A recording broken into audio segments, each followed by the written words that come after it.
Okay, so right now we'd like to welcome a friend of the show to the podcast, Dr. Kenyatta Cavil. He's from inside the sports lab in H-Town, where those Rockets are really doing it down there, Doc. Man, I'm a Hornets guy. I am just so jealous of you down there. You got the Rockets now, man. You got some of that good North Carolina talent down there on the Rockets team. But we're here to talk a little HBCU football. Doc, we ran into you at the Celebration Bowl, and it was really, really a good game. And afterwards, a lot of the conversation was on the 12-0 unbeaten season for A&T, but people did have a lot to say about the attendance, and everyone was an expert, but it is your area of expertise because you know a lot about sports management. You're a professor there at Texas Southern. You teach this to people. You know what you're talking about. What was your takeaway, Doc, on the amount of people that were there, the new venue? Do you think that the Celebration Bowl is on solid footing right now, heading into its fourth season next year? Certainly. First, before I get into that part of the question, I want to say thanks for the invite on the show. And certainly, as you said, a friend of the show, you're doing great work there. You and Stephen Gaither in terms of HBCU Game Day and some of your other colleagues continue the great work. Jumped on the scene and really has taken the HBCU world by storm in terms of the great coverage that you're providing. Hey, we appreciate that, Doc. Secondly, as you said, no problem. And then secondly, as you opined about a little bit there, certainly it's a good time to be in Houston. We just finished, as you probably imagine, with the Houston Astros bringing a championship to the city. The parade was out of sight, and so a lot of people are excited about what's going on. Obviously not doing quite as well in the NFL, but I'm not following that quite as much for some personal reasons.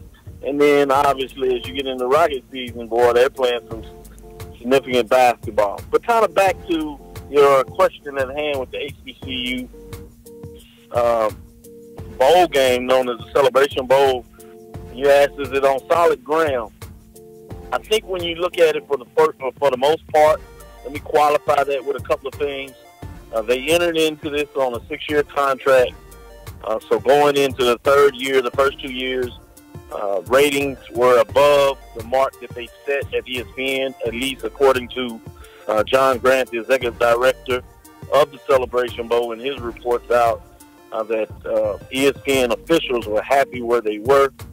So that's one measurement that you have. And then a second one is an important question about attendance. There certainly were 2 years straight, as accurately told in the report, in terms of declining numbers. But for us to get in a little further in that, I would be intrigued to really trying to get some data-rich information to let us go, particularly in terms of the price tickets sold in the first matchup, the second matchup, and the third matchup, and then do analysis and some comparison with that going on.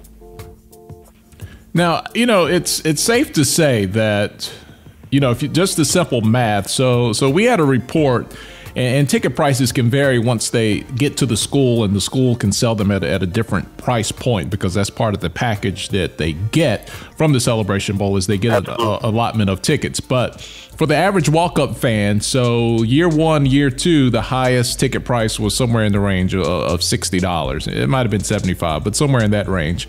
And so you move to the new venue at the Mercedes-Benz Stadium, and the highest ticket prices is now the ceiling. So you're going to pay a minimum of that $60 to $75 for a ticket. I said, if you look at the attendance, if they said it was around 25, and it was down from 31-30 the year before, but if those people are paying a higher ticket rate and you get fewer people, then money-wise you're still not doing bad. You may not have as many people, but dollar-wise you could be doing even better than you were the year before. Am I totally off in trying to apply that logic to the scenario? No, that's a great point. We have your fixed cost point that you're looking at, so you can sell a product for a higher price point, and just because you're selling more items or selling less items doesn't mean that you're not making more, bringing in more revenue, and then obviously therefore could be making more profit. So that's a great point that you make there, that those are some of the things that you want to look at. You also want to be look even a little closer. For example, we're actually introducing a graduate class this semester coming up, I should say in the spring, called Business Development Strategies and Ticket Sales, where we're going to ask the students to do case study analysis on different analysis of ticket sales. And one of the things that we talk about is these variable ticket prices. When we came through this, a lot of times you would just basically have one ticket price to a game, and you counted up your tickets and no problem. Now you get in variable ticket pricing where people look at different seating tickets for different seatings within an arena or within a stadium.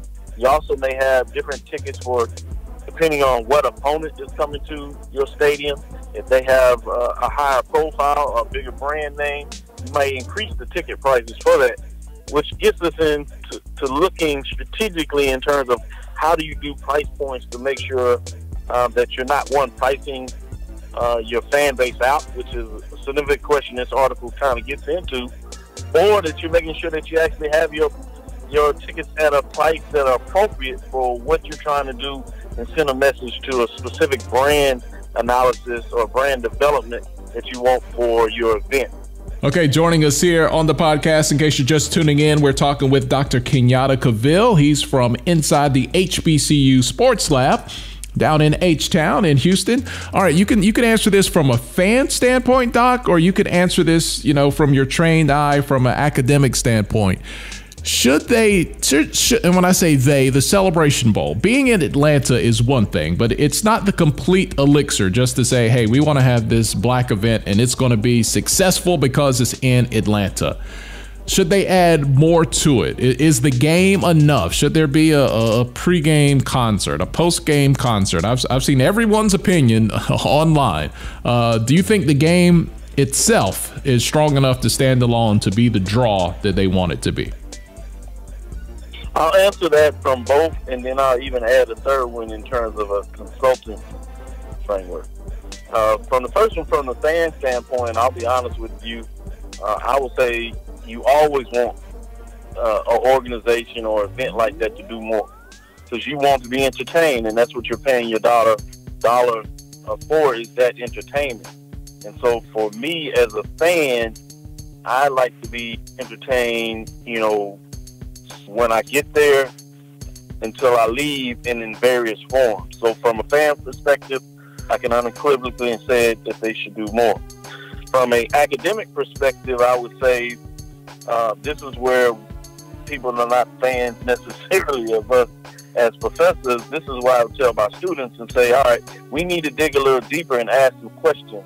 We need to come at this and say, who has the ownership of this event? And as you are quite aware of, this event is owned by ESPN, and in fact, it's owned by ESPN Event, which is a business unit of the global empire ESPN Sports.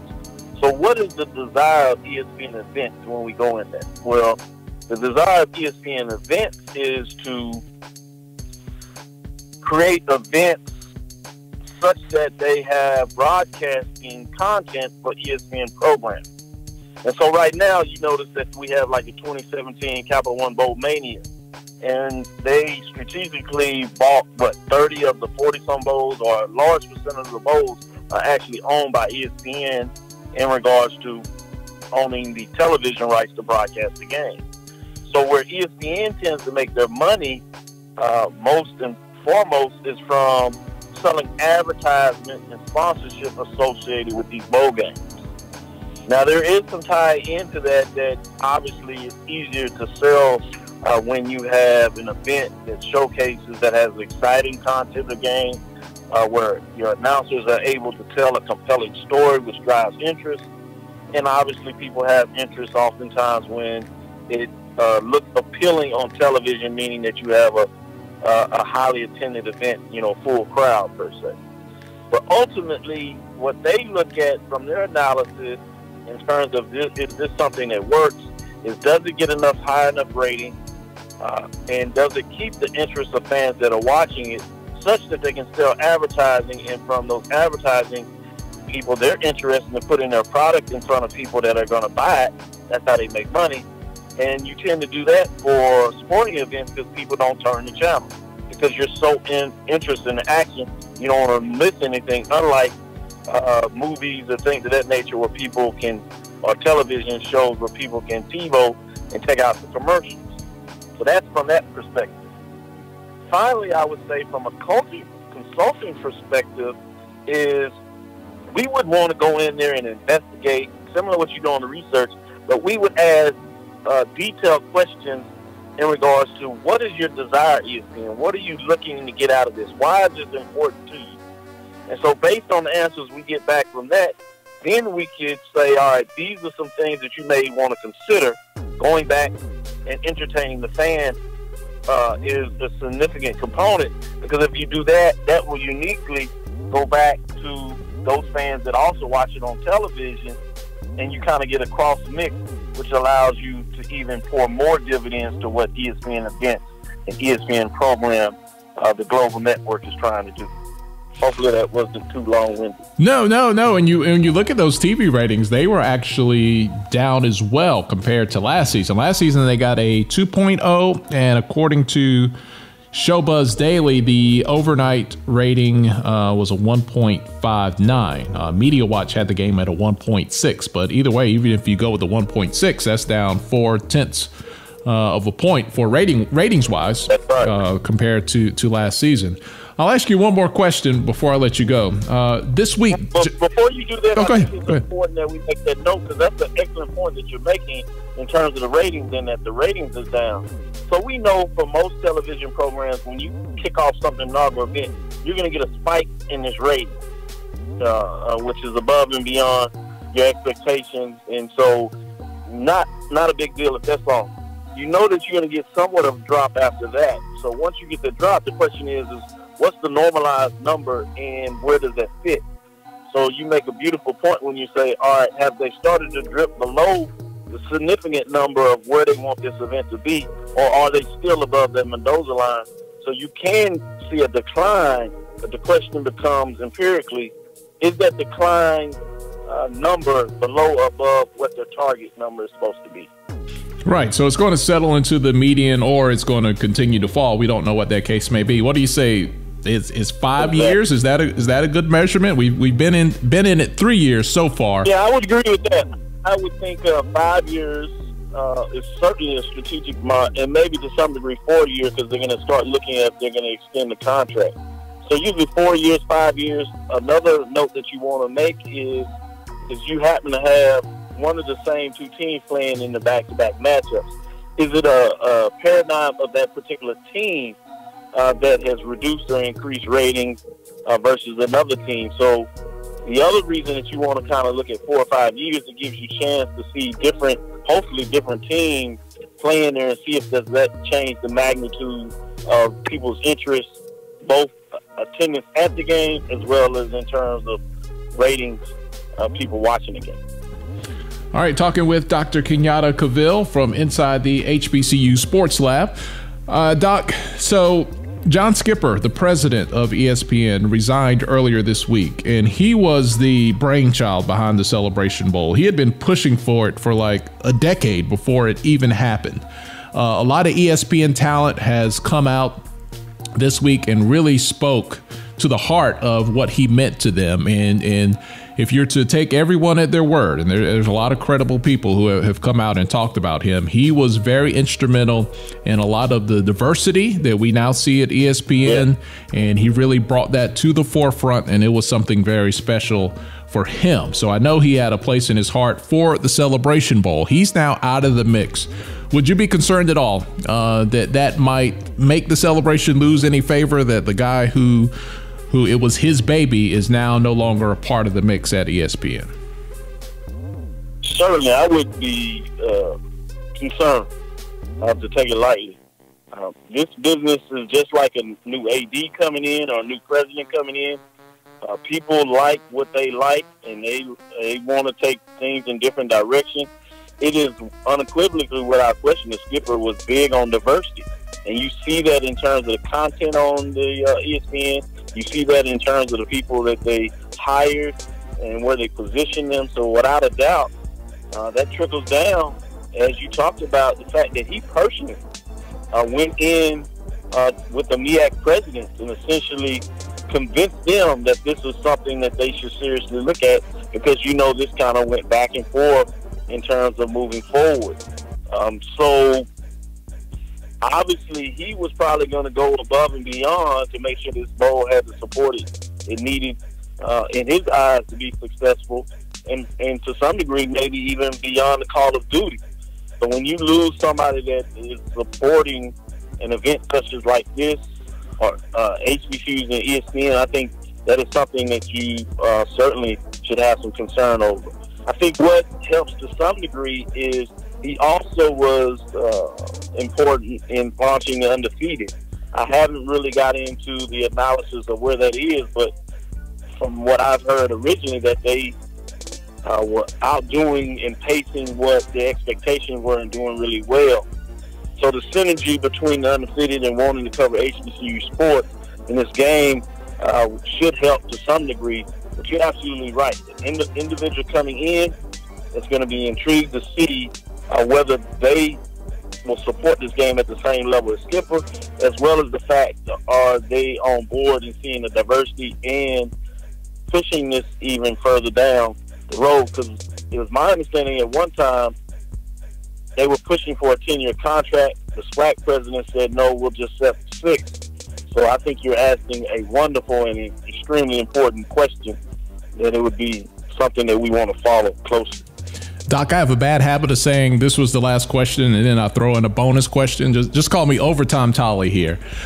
They did not. Overtime Tolly. Hopefully that means I'm piquing your interest. So yeah, let's go with it. Look. I always love talking to people smarter than me. You got me all day. So this year they did not have. You can have seconds in the mail. It's Christmas. It's Christmas. I'm full of compliments. There you go. So this year they did not have the title sponsor. The year before it was the first couple of years, it was the Air Force Reserve Celebration Bowl. We talked to John Grant, the executive director of the Celebration Bowl, about that, and he said that they were tied up because of the defense budget had not been approved, so they couldn't commit this year. Did that set off a red flag for you at all, seeing that there was no title sponsor this year for the Celebration Bowl? Not a red flag, but it certainly is a concern.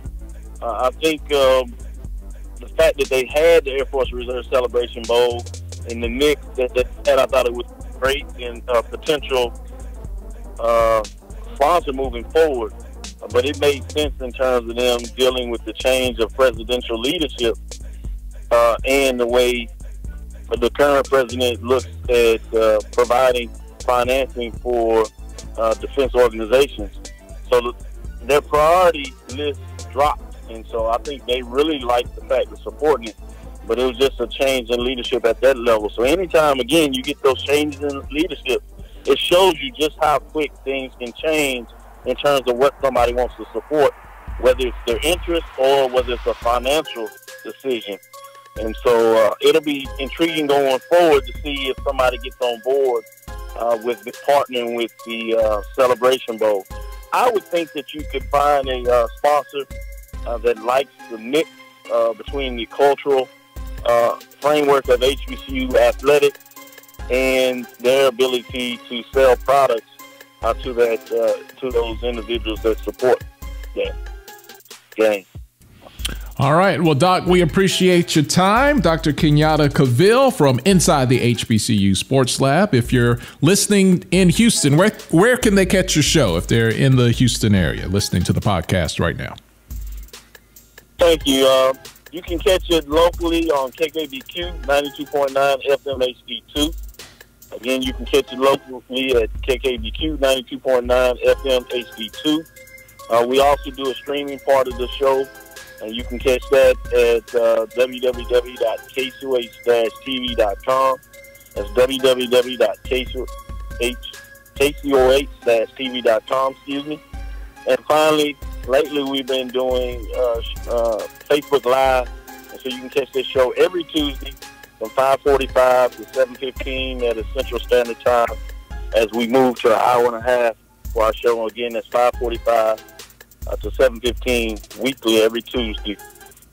We jump off on HBCU sports, and we talk about from a business perspective, and you can catch it last on SoundCloud as a podcast as well.